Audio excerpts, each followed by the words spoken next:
কেমনে তোমায় রাখি গো। ফুটবলের সবচেয়ে বড় সৌন্দর্য এটাই যে এই খেলাটা এখনো মানুষকে কাঁদাতে পারে, তবে সেই কান্নার কারণ সবার জন্য এক নয়। গত 3 দিনে বিশ্বকাপ দেখেছে 3 মহাতারকার চোখের জল। প্রথমে নেইমার, তারপর ক্রিস্টিয়ানো রোনালদো আর সবশেষে লিওনেল মেসি। তবে এই 3 কান্নার গল্পই ভিন্ন। ব্রাজিলের স্বপ্ন ভেঙে যায় নরওয়ের বিপক্ষে। শেষ গোলটি করেছিলেন নেইমার নিজেই, কিন্তু শেষ বাঁশি বাজার সঙ্গে সঙ্গেই মাঠে বসে কান্নায় ভেঙে পড়েন ব্রাজিলিয়ান এই তারকা। বিশ্বকাপ জয়ের আরেকটি স্বপ্ন তখন ধীরে ধীরে হারিয়ে যাচ্ছিল তার চোখের সামনে। একদিন পর একই দৃশ্য দেখা যায় পর্তুগালের শিবিরে। শেষ মুহূর্তের গোলে স্পেনের কাছে হেরে বিশ্বকাপ থেকে বিদায় নেয় রোনালদোর পর্তুগাল।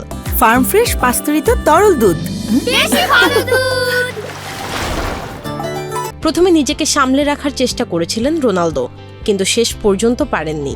টানেল ধরে হাঁটার সময় তার চোখের জলই বলে দিচ্ছিল আরেকটি বিশ্বকাপ স্বপ্ন শেষ হয়ে গেছে।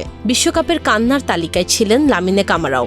সেনেগালের ডিফেন্ডারের ভুল থেকেই শেষ মুহূর্তে পেনাল্টি পায় বেলজিয়াম। 2-0 গোলে এগিয়ে থেকেও 3-2 ব্যবধানে হেরে যায় সেনেগাল। ম্যাচ শেষে সতীর্থ থেকে প্রতিপক্ষ সবাই তাকে সান্ত্বনা দেওয়ার চেষ্টা করলেও থামেনি তার কান্না।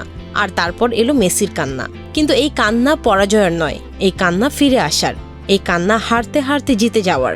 ইজিপ্টের বিপক্ষে 79 মিনিট পর্যন্ত 2-0 গোলে পিছিয়ে ছিল আর্জেন্টিনা।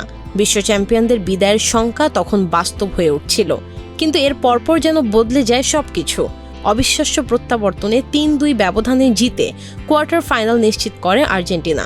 তবে শেষ বাঁশি বাজতেই দেখা গেল ভিন্ন এক মেসিকে। চোখ ভেজা, মুখে স্বস্তি, আনন্দ আর অবিশ্বাসের মিশেল। সতীর্থরা তাকে শূন্যে তুলে উদযাপন করছে, আর মেসির চোখ দিয়ে গড়িয়ে পড়ছে জল। 4 বছর আগে বিশ্বকাপ জয়ের মাধ্যমে ফুটবলের সঙ্গে যেন সব হিসাব মিটিয়ে ফেলেছিলেন তিনি। কিন্তু এর পরও শেষ 16 একটি ম্যাচ জিতে কেন এভাবে ভেঙে পড়লেন মেসি? আসলে ফুটবল এখনও তার কাছে গুরুত্বপূর্ণ। এখনও তার হারার ভয় আছে, বিদায়ের আতঙ্ক আছে, জেতার উল্লাস আছে।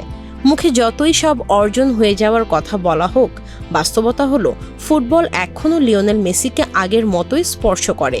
হয়তো এ কারণেই বিশ্বকাপ জয়ের সময় যে মানুষটিকে এতটা আবেগী দেখা যায়নি, সেই মানুষটি মিশরের বিপক্ষে একটি ম্যাচ জয়ের পর চোখের জল আটকে রাখতে পারেননি। ফুটবল এখনও মেসিকে কাঁদাতে পারে, আর হয়তো এই কারণেই ফুটবল এখনও বিশ্বের সবচেয়ে সুন্দর খেলা।